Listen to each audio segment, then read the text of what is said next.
ဟိုးရှေးရှေးတုန်းကတောင်ကုန်းအနှိမ့်မြင့်နေပေါ်တဲ့ရွာကလေးတစ်ရွာမှာတိုးချောင်းသားတစ်ယောက်ရှိတဲ့ဒီနေ့မှာတော့သူဟာစားချက်ထဲမှာလေးလွှင့်နေတဲ့ဝင်ပလွေပေါက်စားလေးတစ်ကောင်ကိုတွေးမိပါလေရောတိုးချောင်းသားကစိတ်ထားကောင်းသူပြီး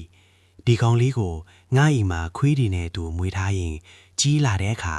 ငါတို့အုပ်ကိုတခြားဝင်ပလွေတွေရန်ကနေကားခွေပေးနိုင်မှာမယ်လို့တွေးပြီးအိမ်ကိုခေါ်လာခဲ့တဲ့ဝင်ပလွေငယ်လေးလာတိုးချောင်းသားရဲ့အိမ်မှာခွေးတွေနဲ့အတူစော်ကစားရင်းခွေးတွေလိုပဲလေ့ကျင့်ရင်းနဲ့တဖြည်းဖြည်းကြီးပြင်းလာခဲ့တာပေါ့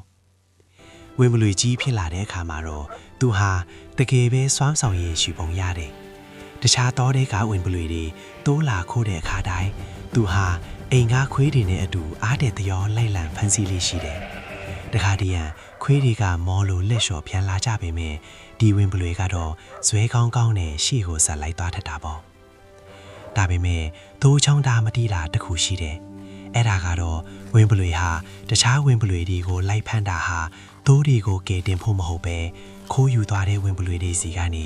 ဝေစုခွဲစားဖို့ပဲဖြစ်နေတာပါသူဟာသိုးခိုးတဲ့သူတွေစီကအသားကိုအတူတူဝေစားပြီးမှဘာမှမချစ်တလို့နဲ့အိမ်ကိုပြန်လာလေးရှိတယ်ပိုဆိုးတာကတောတွေကဝင်ပလွေတွေက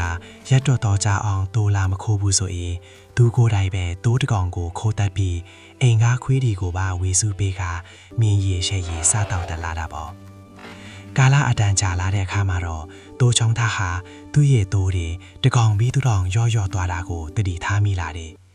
ငါဝင်ပလွေကလည်းအမြဲတမ်းလိုက်ဖမ်းနေရပဲဘာလို့တိုးတွေကပျောက်နေရတာလဲဆိုပြီးတန်တရားဝင်လာတာနဲ့ဒီနေ့မှာတော့ချောင်းမြောင်းကြည့်ပါလေရောအဲ့ဒီမှာတင်ဝင်ပလွေဟာသူ့တိုးကိုသူ့ကိုယ်တိုင်ခိုးစားနေတာကိုလက်ဖူးလက်ချက်ကြီးမိသွားပါတော့တယ်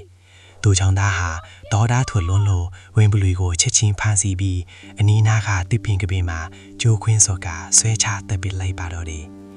တိုးချောင်းသားဟာစေဆုံးသွားတဲ့ဝင်ပလွေကိုကြည့်ပြီးတက်ပြင်းချကညီးသွားလိုက်မိတယ်ဝင်ပလွေဆိုတာဝင်ပလွေပါပဲလားနာဂတာလူလိုနားလည်မယ်ထင်ခဲ့တာမင်းရဲ့ပြီးစားဆိုးကတော့ဘယ်တော့မှပြောင်းလဲမှာမဟုတ်ပါလားလို့ပေါ့သင်ခန်းစာမွေးရပါပြီးစားဆိုးရှိသူကိုမြေထိုးပင်ကောင်းအောင်ဖြူပင်ဖိစေကမူအခွင့်သားလျင်၎င်းဤပြီးစားအတိုင်းပြန်လဲလှုပ်ဆောင်တကြသည်